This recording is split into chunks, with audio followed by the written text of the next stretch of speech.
안녕하세요. 반갑습니다. 스마트한 사장은 상속을 준비한다. 김연주 세무사입니다. 자, 이번 시간에는요, 남에게 맡겼던 명의신탁 주식 찾아오기입니다. 이 명의신탁 주식이 왜 발생했을까요? 이 명의신탁 주식이란 실질은 자신의 소유이지만요, 타인의 이름을 빌려서 취득한 주식을 말하는 것입니다. 이 명의신탁 주식이 발생할 수밖에 없었던 상법상의 역사가 있습니다. 그것이 바로 이 상법상 법인 설립을 할 때 최소한의 그 발기인 수를 충족을 했었어야 합니다. 1996년 9월 30일까지는 7인 이상이었고요. 2001년 7월 23일까지는 3인 이상이었습니다. 그리고 그 이후부터는 지금까지 한 명의 발기인이 있으면 법인 설립이 가능했습니다. 그래서 이런 그 최소한의 발기인 수를 충족하기 위해서 어쩔 수 없이 타인 명의를 가져올 수밖에 없었던 그런 역사가 있습니다.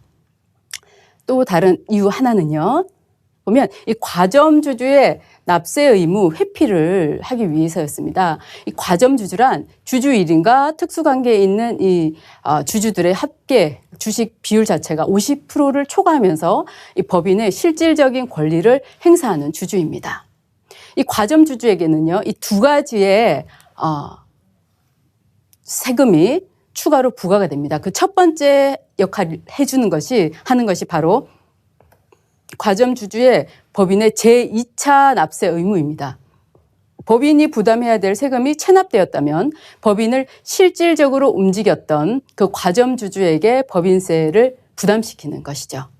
그리고 두 번째가 이 과점주주가 취득세의 대상이 되는 자산을 취득한 것으로 간주하는 그 납세 의무가 있습니다. 그래서 법인이 부동산, 차량, 골프 회원권 이런 것들을 취득하는 경우에 과점주주가 취득한 것으로 보아 이 취득세가 부과되기 때문에 주주들이 이것을 회피하기 위해서 남의 명의를 빌려왔던 그런 이유가 있습니다. 자, 세법에서는 이 명의신탁 주식은 명의자에게 증여한 것으로 본다. 이런 규정을 두고 있는데요. 이것을 바로 명의신탁 증여의제라고 하는 것입니다. 권리 행사에 등기가 필요한 이 재산의 실제 소유자와 명의자가 다른 경우에는요, 그 명의자로 등기를 한 날 그 재산을 실제 소유자가 명의자에게 증여한 것으로 보겠다, 이런 규정입니다. 이 규정은 실질 과세 원칙하고는 맞지가 않죠. 하지만 명의신탁을 이용해서 조세 회피를 막겠다는 그런 뜻이 깔려 있습니다. 그래서 명의신탁 재산을 증여한 것으로 보아 증여세를 부과하는 것이 명의신탁 증여의제입니다. 자, 이때는 조세 회피 목적으로 또 추정을 하고 있는데요. 타인 명의로 등기를 하거나 실제 소유자로 명의 개설하지 아니한 경우에는 조세 회피 목적이 있는 것으로 추정하게 됩니다. 조세 회피 목적 여부는요, 이 명의신탁을 당시로 판단되면서 이 명의신탁자와 수탁자가 적극적으로 조세 회피 목적이 없음을 또 입증을 해야 되는 그런 상황이 있습니다. 자, 결론적으로 보면 이 명의신탁에 대한 증여의제, 과세 요건은 다음과 같습니다. 등기, 등록, 명의 개설 등이 필요한 자산이고요. 조세 회피의 목적이 있어야 된다는 것이죠. 그리고 실제 소유자와 명의자가 상이하다는 것입니다. 그리고 당사자 간의 합의가 이루어진 경우에 이것을 과세 요건으로 보아 명의신탁 증여의제를 하고 있는 것입니다. 그러면 이 명의신탁 증여의제 증여세 납세 의무자는 누가 될까요?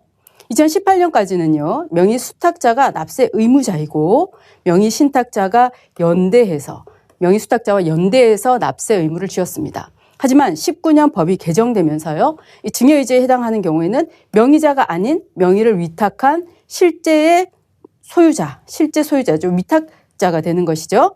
그러니까 증여세 납세 의무를 지게 됩니다.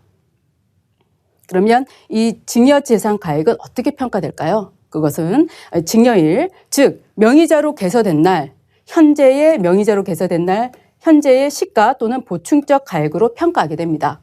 그리고 명의 개설한 날, 상법상 취득자의 주소와 성명을 주주 명부에 기재한 때를 명의 개설한 날로 보고 있습니다. 명의신탁 재산 증여의제는 이 증여재산 합산 배제를 하고 있는데요. 이것은 통상적으로 증여를 계산을 할 때 증여일 전 10년 내에 동일인에게서 1천만 원 이상 받은 경우는 증여재산에 합산을 해야 되지만 이 명의신탁 증여의제는 합산하는 것을 배제하고 있습니다. 그리고 합산 배제 증여 재산에 대해서 이 증여세 과세 표준을 계산할 때는요, 3천만 원을 공제하는 그런 규정이 있지만 이 명의신탁 증여 의제에 대해서는 이 3천만 원 공제하는 규정을 배제하고 있습니다. 그러면 이 명의신탁 주식의 문제점은 과연 무엇이길래 이 회사를 운영하는 데 있어서 많은 고민을 하게 되는 걸까요? 그것은 바로 이 수탁자가 만약에 사망을 하게 되면 어떤 결과를 초래하게 될까요? 명의신탁 주식이 수탁자의 상속인에게 이 재산이 넘어가겠죠. 그렇게 되면 실제 소유자였던 명의신탁자는 이 수탁자에게서 그 원래의 자신에게 주식을 가져오는데 굉장히 어려움이 많을 것입니다. 그리고 이 명의수탁자의 변심입니다. 이 회사가 성장하거나 잘 나가게 되면 주식을 가지고 있던 사람은 다른 생각을 또 할 수 있고요. 그리고 이 주식을 맡겼던 신탁자에게 만약에 병고사가 생긴다고 한다면 또 다른 마음을 품을 수도 있습니다. 이런 경우에는 가장 중요한 것은요, 정관에 이 주식 양도에 대한 제한 규정을 마련해서 이 주식이 다른 사람으로 다시 돌아다니게끔 하는 그 양도에 대한 규제를 해야 된다는 것입니다. 그리고 또 장수기업을 생각하시는 분들에게 이 부분이 굉장히 중요합니다. 기업에. 그것은 가업 상속을 위한 가장 중요한 요소가 뭐죠? 바로 50% 이상의 주식 보유 비율인데요. 이것을 충족하기가 어렵다는 것입니다. 주식이 많이 흩어져 있기 때문에 이것을 한꺼번에 다시 정리를 다해서 50% 이상의 귀속시키는 것에 대한 그 어려움이 존재한다는 것이고요. 또 한 가지는 이 명의신탁에 대한 사실 입증 관계가 어려울 수 있다는 것입니다. 시간이 굉장히 오래 지나다 보면은 정말 이 법인 설립에 주금 납입 현황이라든지 금융 비용이라든지 이런 명의신탁의 실질적인 이런 사실에 대해서 입증이 곤란한 경우가 굉장히 많습니다. 자, 명의신탁 해지. 이것은 명의신탁된 주식을 해결하는 가장 기본적이고 원칙적인 방법. 명의신탁 해지입니다. 이 명의신탁 해지는요, 타인 명의로 신탁된 주식을 실질 소유자에게 환원하는 그런 절차입니다. 당사자 간의 해지의 의사 표시로 해지가 되고요. 본래의 자신의 재산을 찾아오는 것이기 때문에 중요한 것은 증여세가 없습니다. 가장 핵심은 뭘까요? 이 주식의 신탁 관계를 객관적인 증빙 자료에 의해서 사실 입증을 할 수 있는가? 이것이 가장 중요합니다. 이것을 설명을 해야지 명의신탁 해지를 할 수가 있는 것입니다. 자, 명의신탁 해지를 할 때 주의해야 될 점을 한번 살펴보겠습니다. 이 명의신탁한 사실을 객관적으로 내가 설명하지 못한다면 양도소득세 회피를 위한 수단으로 보게 됩니다. 명의신탁 계약을 해지하고 실질 소유자인 명의신탁자의 명의로 환원하는 것은 명의신탁한 시점에 증여세가 과세될 수 있다는 점 반드시 주의하셔야 되고요. 배당 사실이 있는 경우는 금융소득 종합과세가 또 일어날 수 있습니다. 그리고 명의신탁 해지 소송을 통해서 만약에 승소 판결문을 받는다고 한다면 명의신탁 사실을 다시 입증을 한 것이죠. 그래서 이후에 이 수탁자가 사망하고 명의수탁자의 그 상속 재산으로 신고하는 경우에는 명의수탁한 사실을 적극적으로 설명할 수 있는 것입니다. 그리고 명의신탁 주식을 환원하고자 하는 경우에는 금융자료, 배당 내역 등의 신탁 사실을 객관적으로 입증할 수 있는 자료가 반드시 필요합니다. 그러면 이 국세청에서는 명의신탁 주식에 대해서 이 환원을 하기 위한 간소화 제도를 두고 있는데요. 그 취지를 한번 보시면 국세청은 기업 운영상 정말 불가피했죠.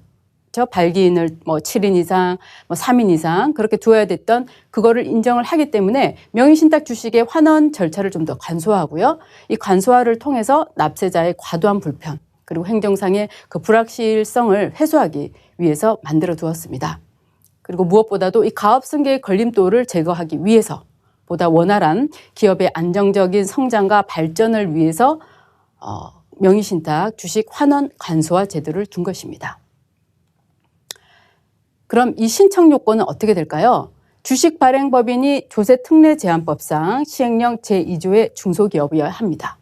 그리고 주식발행법인이 2001년 7월 23일 이전에 설립된 법인이죠. 이 법인은 결국 상법상 3인 이상의 발기인 의무 규정이 있던 그때의 회사라는 것입니다.